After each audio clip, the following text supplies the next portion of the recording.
Bueno, hola, buenos días, ¿cómo están? Digo buenos días porque en realidad iba a grabar este video a la noche y se me complicó por una cuestión de memoria del celular, así que voy a tratar de ser breve. Por ahí tener en cuenta que lo que voy a decir ahora es parte de una clase que se varía en condiciones normales 1 hora y media, pero bueno, voy a hacer lo que puedo, tratar de hacerlo breve, que dure 10 minutos más o menos. Bueno, primero que nada, muchos de los aportes de ustedes están muy interesantes, ¿sí? Les dije que los iba a retomar, pero va a ser para más adelante porque, bueno, justamente por cuestiones del tiempo del video, pero es interesante ver cómo, sin saber, se han posicionado desde diferentes corrientes de la psicología social. Por ejemplo, bueno, tenemos dos corrientes desde que surgió la psicología social. La primera es sobre, bueno, una corriente más psicológica y la otra es una corriente más europea. Primero surge la corriente europea a mitad del siglo XX y luego la corriente anglosajona. Para dar respuestas a todos los inconvenientes que hubo con la Segunda Guerra Mundial. ¿Qué diferencia tiene? Bueno, la corriente sociológica europea principalmente centra más la mirada en lo social o hace una vinculación muy interesante entre lo social y lo individual. La corriente americana o anglosajona, surgida en Estados Unidos, se centra más en el sujeto como persona que es influida por el medio, pero como que no corre la mirada de lo subjetivo. Eso ustedes lo tienen en el texto de Siedman, ¿sí? Yo no voy a profundizar tanto, es un texto por ahí largo, pero de fácil lectura, no tiene conceptos complicados porque justamente lo que hace es como hacer un buceo por todos los exponentes. Teniendo en cuenta esto, quería comentarles las primeras definiciones que por ahí se han dado en torno a la psicología social. Como palabras claves, encontramos siempre dentro de la psicología social la palabra relación, influencia, interacción e interdependencia, siempre entre el sujeto y el contexto social. Bueno, esto ha sido un poco como se ha estudiado a lo largo del tiempo. Han predominado estos términos. Hay diferentes autores que han mencionado un concepto de situación para dar cuenta de cómo el individuo se ve inmerso en lo social. Hay otros autores que han hablado de un ambiente psicológico, ¿sí? Como fue Kurt Lewin. Pero bueno, por ahí nosotros después vamos a ver otra definición más adelante que va a ser la de Pichon-Riviere y vamos a puntualizar un poco más. Siempre desde los inicios se centró esta cuestión de esta relación del sujeto con el ambiente. Y bueno, si rastreamos los orígenes de la psicología social, tenemos que empezar por la época de la filosofía griega, en donde bueno, partiendo de Platón, donde hablamos bueno, Platón era bastante racionalista, entonces esta idea del mundo de las ideas, ¿sí? Veía lo social como un pasaje para llegar al mundo de las ideas, a la abstracción. Después, por otra parte, también el texto les menciona a Aristóteles, ¿sí? De base empirista más que nada, y que decía que debemos conocer por medio de los sentidos.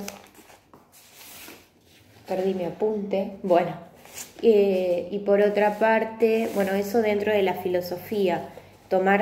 Yo quiero que tomen para la línea del tiempo solo estos autores que les estoy nombrando, ¿sí? Que les voy a ir nombrando ahora. Los demás los pasan por alto porque sería mucho.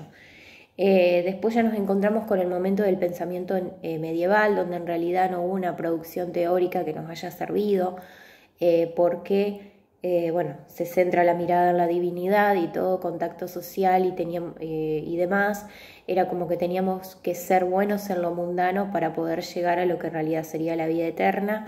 Entonces, bueno, la finalidad social era totalmente divina, por así decirlo. Después nos encontramos con la época del Renacimiento, en donde, bueno, es un renacer justamente de la cultura clásica, en donde se pone la mirada, se centra la mirada en el hombre. Si lo vemos en las obras de arte, siempre está el hombre como centro, hombre o mujer, digamos, pero como centro de ese momento cultural, que fue muy importante y que dio inicios entre el siglo XVII y entre el siglo XVI y XVII, perdón, a la ciencia moderna, ¿sí? Siempre desde un paradigma positivista y priorizando lo que serían las ciencias naturales, ¿sí?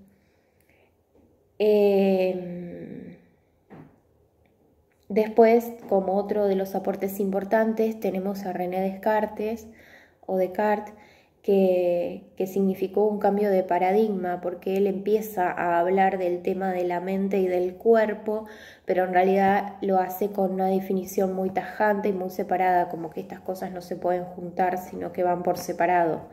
El dualismo cartesiano, que deben haber estudiado ustedes. Y de ahí surgen otros aportes empiristas como Luke, como Leibniz, que ustedes lo van a tener en la bibliografía, pero que, bueno, partiendo de la idea de la tabula rasa, o de la importancia de, bueno, de la experiencia humana, ¿sí? Y por último llegamos a lo que fue también otro cambio de paradigma, que fue en el siglo XVIII ya Kant, ¿sí? Recordemos que Kant, bueno, ustedes lo deben haber dado en la introducción a la filosofía, hace un aporte interesante en lo que tiene que ver con el idealismo trascendental, que plantea que tanto el racionalismo como el empirismo son importantes en el momento de conocer, y además plantea esta cuestión de que el sujeto es activo en el acto de conocimiento. Entonces abre este abanico de las diferentes perspectivas que podemos tener. Esto lo voy pasando muy rápido porque creo que ustedes lo han visto antes. Después dentro del texto se van a encontrar con aportes ya propiamente dichos de la psicología social. Por ejemplo, en primer lugar, bueno, la primera escuela, el primer laboratorio de psicología, que fue el de Wundt, ustedes lo deben haber dado, pero Wundt tiene un aporte interesante, que él escribió una obra sobre la psicología de los pueblos, y que él, además de hablar de una psicología experimental, hablaba de una psicología que tenía que ver con el desarrollo histórico de la humanidad y todas esas cuestiones que son afines, ¿sí? a todas las personas, como una conciencia colectiva, por así decirlo, y bueno, y que está arraigado a todo lo que tiene que ver con lo que se comparte en una comunidad, en cuanto a las tradiciones, a las costumbres. Entonces, bueno, ustedes lo van a poder leer con más profundidad, y bueno, es interesante el aporte de Wundt, que en realidad no conocemos tanto. Después, en otro momento, Wundt fue un poco inspirador de Emilio Durkheim, quien habla de las representaciones colectivas y habla de cómo la norma social impuesta por el individuo a la vez es tan incorporada e interiorizada por el individuo que termina siendo parte de sí mismo. Entonces hace una unión muy interesante entre lo que sería lo individual y lo social. Es un precursor muy interesante. Después, quien toma los aportes de Durkheim y de Wundt también es Tarde, Gabriel Tarde, que habla también de esta cuestión de la interiorización de la norma, y agrega esto de que aprendemos por imitación. Si nosotros, bueno, hace un tiempo había un video recorriendo las redes sociales de todos los niños que copian conductas de los adultos, ya sea lo bueno como también lo malo. Entonces, bueno, es para tener en cuenta, porque muchas cosas, y más desde que nos iniciamos en nuestra vida, las aprendemos imitando a otros. Después, bueno, uno tanto interiorizar la norma y lo moral y bueno, y todas esas cuestiones que se van construyendo en nosotros, bueno, después vemos si imitamos algo porque lo queremos o no. Bueno, y también introdujo un poco el término de lo que tiene que ver con la interacción. Por otra parte, tenemos a Le Bon, ¿sí? Que es un autor que empezó a hablar de las masas como algo en realidad diferente a la psicología social.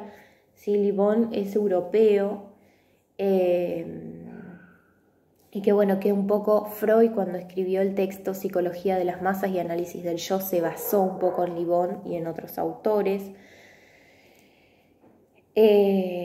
Al igual que McDougall, que también hace un aporte, una introducción a la psicología social interesante, hablando de estas cuestiones de las masas. Después también lo que se toma del psicoanálisis y lo que Freud propiamente habla es que no hay una separación tajante entre la psicología individual y la psicología colectiva, sino que son parte de lo mismo, digamos, ¿sí? que son imprescindibles las dos para estudiar al sujeto. Tenemos los aportes de la Escuela de Chicago de William James, ¿sí? Donde intenta siempre hablar de la psicología como una ciencia natural y como la conciencia como algo constantemente cambiante, ¿sí? Pero siempre va de la mirada del sujeto a lo social, esto que les decía antes. Y por otra parte, George Mead también habla de esta interacción recíproca, de la interacción recíproca con la mente. Acá voy a cortar el video por una cuestión de memoria y